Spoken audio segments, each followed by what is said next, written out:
Nadia merasa sangat frustrasi. Dia sudah berbicara dengan penuh emosi, tetapi Arya sama sekali tidak tergerak.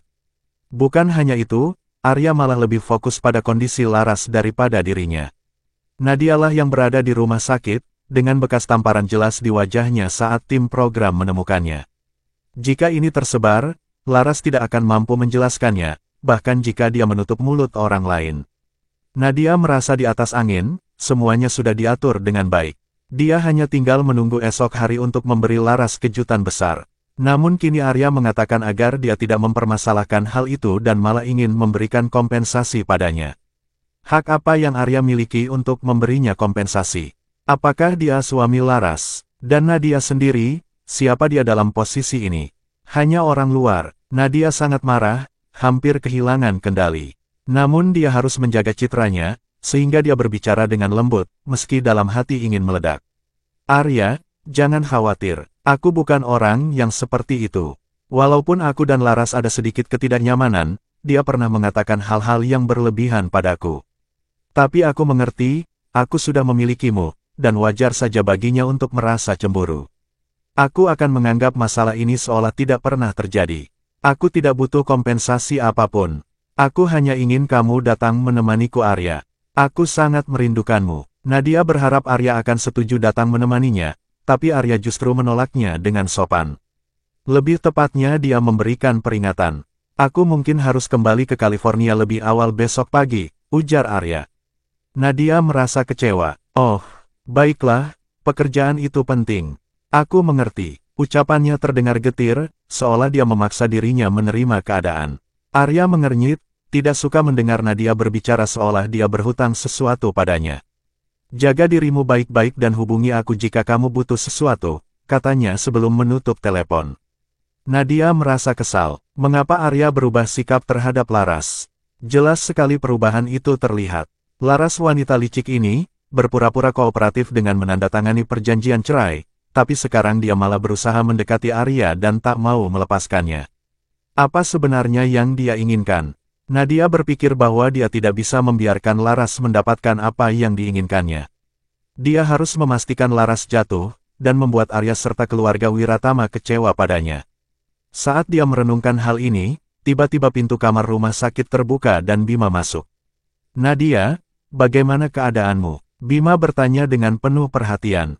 Nadia tersenyum tipis, berusaha menyembunyikan kekecewaannya. Bima, kenapa kamu datang ke sini? Saya mendengar dari Zo bahwa Arya ada di New York, jadi saya langsung datang. Di mana dia sekarang? Bima bertanya sambil melihat sekeliling, mencari sosok Arya.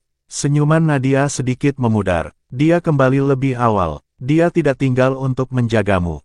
Bima tampak bingung. Yah, dia dan Laras belum resmi bercerai, dan situasinya rumit, jadi dia harus berhati-hati.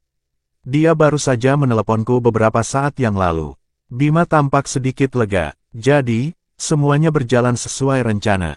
Nadia mengangguk. Semuanya berjalan lancar, tapi Laras terluka. Apa yang terjadi? Ada paku-paku kecil di jalan rahasia. Aku mendorongnya dan dia jatuh. Bima tampak khawatir. Apakah ada yang melihat kejadian itu? Tidak ada yang melihat, jawab Nadia dengan yakin. Bima menghela napas lega. Kalau begitu seharusnya tidak ada masalah. Jika dia mengungkapkan kebenaran, kita bisa bilang bahwa dia melukai dirinya sendiri. Nadia mengangguk setuju. Aku tahu apa yang harus kukatakan. Bima menambahkan, pastikan 2 juru kamera yang ada bersama kita tetap diam. Mereka tak akan bicara. Lagi pula mereka sudah menerima banyak uang dari kita. Bima dan Nadia saling pandang, senyuman licik tergambar di wajah mereka. Besok akan jadi hari yang menarik, kata Nadia sambil tersenyum. Namun keesokan paginya, Arya terbangun oleh suara Adi yang tampak panik. Pak Wiratama, ada masalah besar, ujar Adi. Arya segera mengenakan pakaiannya dan membuka pintu. Apa yang terjadi? Kejadian istri Anda dengan Nona Nadia sudah tersebar luas. Ada video online yang menunjukkan Nona Nadia menutupi wajahnya dan jatuh ke tanah. Dikatakan bahwa istri Anda memukulnya dan menyebabkan dia jatuh.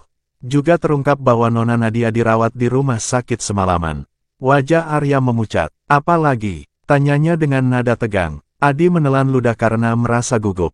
Ada juga video yang menunjukkan Anda menemani Nona Nadia ke ambulans. Arya meremas pelipisnya tampak frustasi. Bagaimana semua ini bisa bocor? Saya sedang menghubungi grup program untuk menyelidiki siapa yang membocorkan video ini, ujar Adi cepat.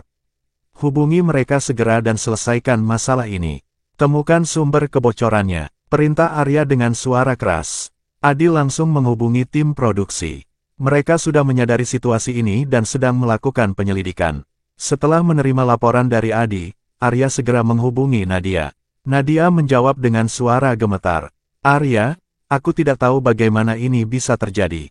Ini bukan salahku, aku tidak. Nadia, ini bukan saatnya membahas itu. Jangan bicara apa-apa lagi sekarang, potong Arya, jelas tidak tertarik mendengar pembelaannya. Arya menutup telepon, tidak peduli apakah Nadia terlibat atau tidak. Satu-satunya hal yang dia pedulikan saat ini adalah Laras. Dia mencoba menghubunginya, tetapi telepon Laras sedang sibuk. Arya semakin khawatir dan memutuskan untuk mencarinya langsung.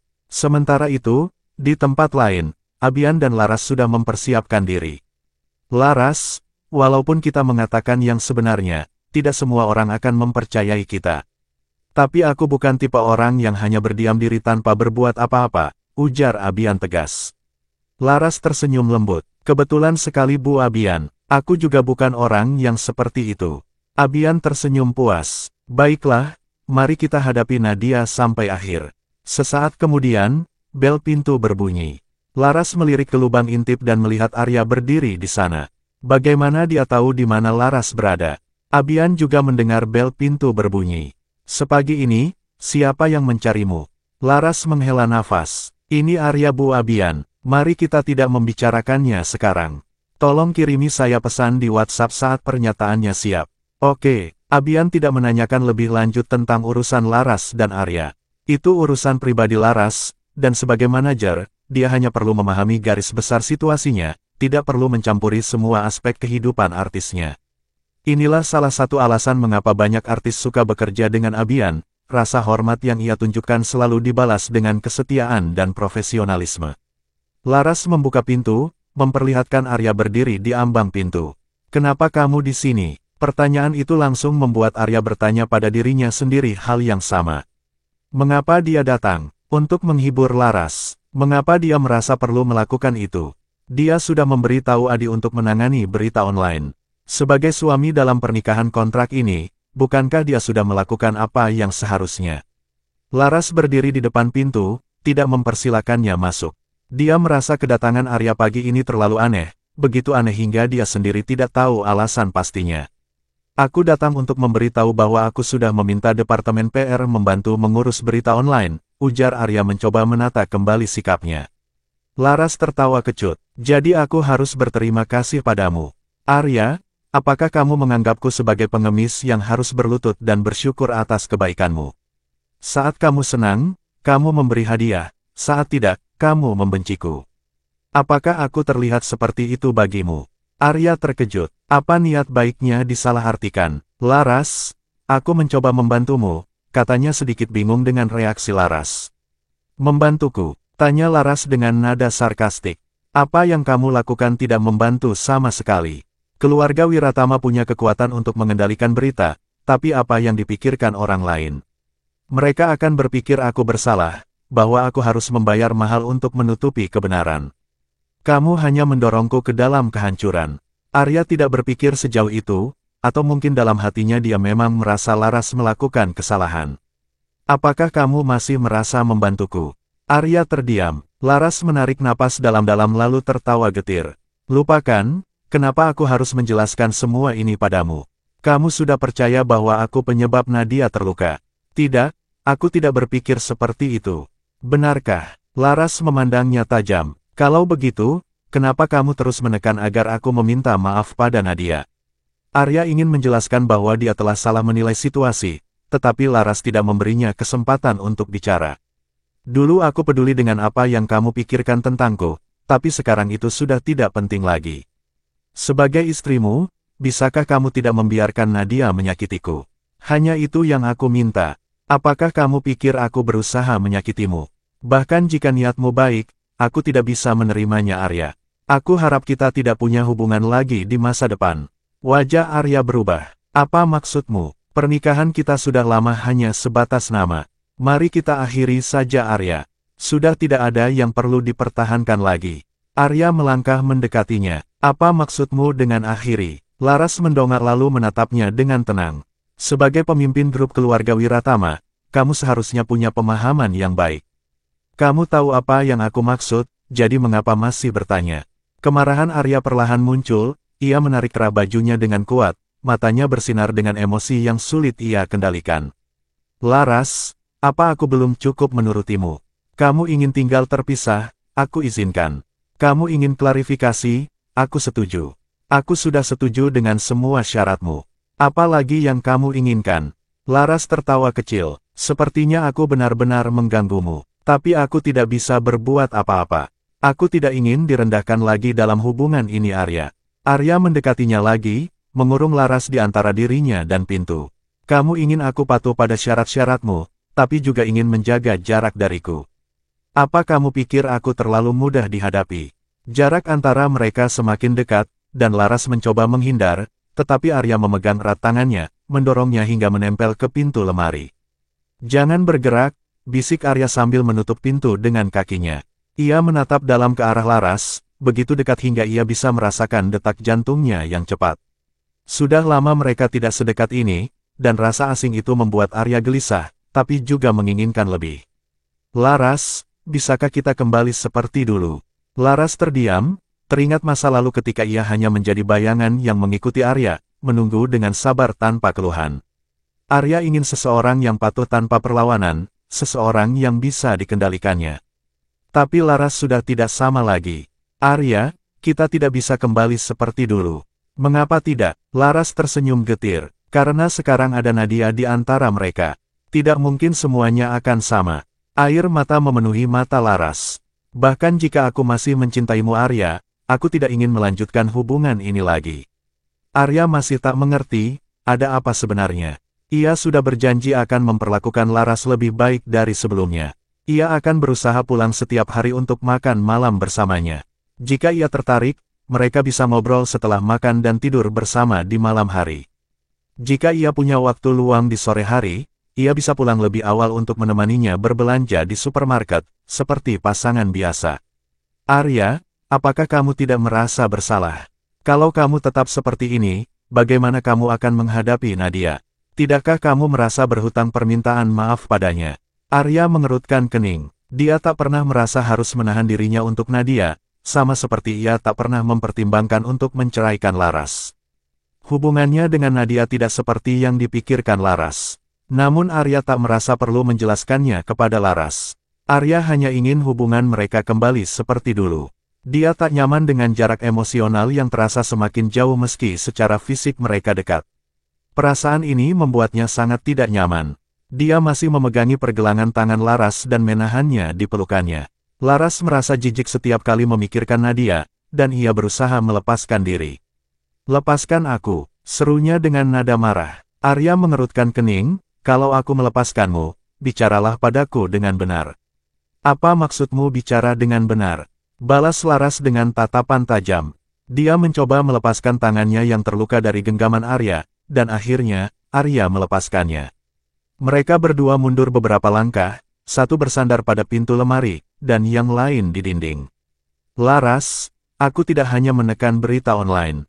Aku sudah mengirim orang untuk menyelidiki masalah ini dengan Nadia, kata Arya serius. Laras terkejut dan menatap Arya dengan tatapan bingung. Kamu tidak percaya padaku? Tanyanya. Arya menatapnya dan bertanya, kalau tidak ada yang salah, mengapa aku tidak boleh menyelidikinya? Silakan saja, aku tidak takut pada penyelidikanmu. Mungkin yang harus kamu tanyakan adalah apakah Nadia yang takut, jawab Laras dengan santai. Arya merasa bingung dengan jawaban Laras, tapi ia tetap terdiam sambil berpikir. Laras kemudian menarik napas dalam-dalam dan kembali duduk, menatap jendela yang tertutup tirai. Laras, Arya memanggil namanya, namun tak tahu harus berkata apa. Sementara ia berpikir, telepon Laras berdering. Aku akan mengangkat telepon ini, kata Laras memberi isyarat agar Arya tetap diam. Arya mendengarkan percakapan Laras dengan Dava di telepon, membuatnya semakin tidak senang. Kamu terlalu dekat dengan Dava, ujarnya dengan nada dingin. Laras yang tadinya senang karena telepon dari Dava, menjadi lebih pendiam setelah mendengar kata-kata Arya. Kamu juga terlalu dekat dengan Nadia, balasnya dengan nada yang sama. Arya terdiam sejenak sebelum akhirnya berkata, bukankah kamu takut rumor yang beredar tentangmu dan Dava? Aku tidak takut rumor apapun, jawab Laras tegas. Aku punya hati nurani yang bersih. Aku tidak peduli apa yang orang katakan tentangku. Arya merasa heran. Apa maksudnya dengan tidak merasa bersalah? Namun sebelum ia sempat membalas, telepon Laras berdering lagi. Kali ini Arya meraih ponselnya. Kapan Dava akan berhenti menelepon? Katanya kesal. Namun, setelah melihat layar ponsel, ia tersadar bahwa itu adalah panggilan dari Abian. Dengan malu-malu, ia menyerahkan ponsel itu kepada Laras. Halo Bu Abian, sapa Laras. Dengar, Nadia baru saja membuat postingan, kata Abian di telepon, suaranya terdengar serius. Apa yang dia katakan? Tanya Laras penasaran. Dia mengklarifikasi bahwa luka yang dialaminya saat syuting adalah kecelakaan dan tidak ada hubungannya denganmu. Dia meminta semua orang untuk tidak berspekulasi lebih jauh, jelas Abian. Laras terkekeh pelan. Nadia memang cerdik, tahu kapan harus mengklarifikasi dan menutup mulut orang-orang. Walaupun Nadia sebenarnya terlibat dalam masalah ini, klarifikasinya membuat publik sulit menuduhnya. Aku mengerti. Terima kasih Bu Abian, kata Laras. Setelah telepon itu ditutup, Laras merasa lega. Meski situasinya belum sepenuhnya terselesaikan, Nadia sudah melakukan langkah pertama dengan baik. Kini yang perlu dilakukan hanyalah menunggu perkembangan lebih lanjut. Arya yang masih berada di dekatnya, bertanya dengan dingin, apakah kamu masih harus pergi syuting? Laras mendengus mendengar nada suaranya. Apa urusanmu? Arya merasa bingung dengan sikap Laras yang tiba-tiba berubah dingin. Laras, apa sebenarnya masalahmu? Tanyanya dengan nada kesal. Laras menatapnya dengan tatapan tajam. Apa masalahmu Arya? Jawabnya tak kalah dingin.